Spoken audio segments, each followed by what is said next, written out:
जवाब नहीं दिया। देखिए, पोस्टल बैलेट की जो स्कीम है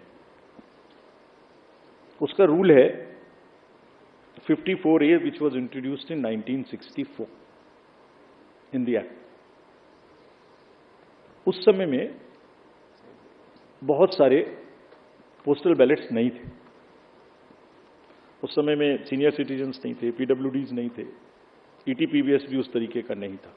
तो धीरे धीरे संख्या बढ़ रही है और for an inclusive election it is necessary that we extend this facility.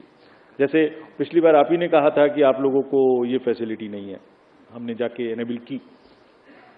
सबको मिलनी चाहिए, एसेंशियल सर्विसेज वालों को मिलनी चाहिए। लोग कहते हैं हमसे हमें वोट देने का अधिकार क्यों नहीं, नर्सेज, डॉक्टर्स, बहुत जगह से बात आती है। हम वी आर ट्राइंग, हमने तो रिमोट वोटिंग में जो लोग घर से बाहर चले गए उन तक के लिए प्रयास करने की कोशिश की थी, जो अभी समय नहीं आया।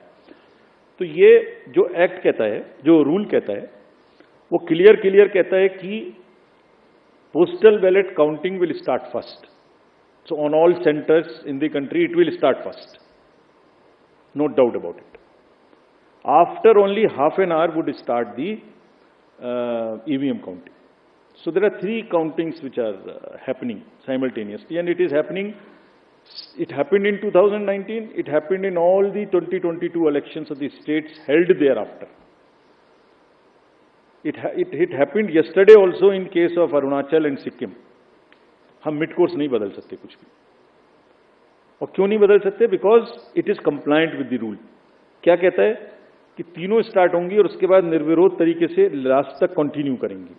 पोस्टल की तरह चलेगा, ईवीएम की तरह के चलेगी। जैसे ईवीएम खत्म होगा वैसे ही 5 वीवीपैट की पर्ची का गिनना शुरू हो जाएगा। और आप लोगों की जनरल जानकारी के लिए, almost majority of the booths में पोस्टल बैलेट की संख्या कम है, तो वो वैसे ही ऑटोमेटिक पहले खत्म हो जाएगा। It will continue like this. This is what I wanted to से।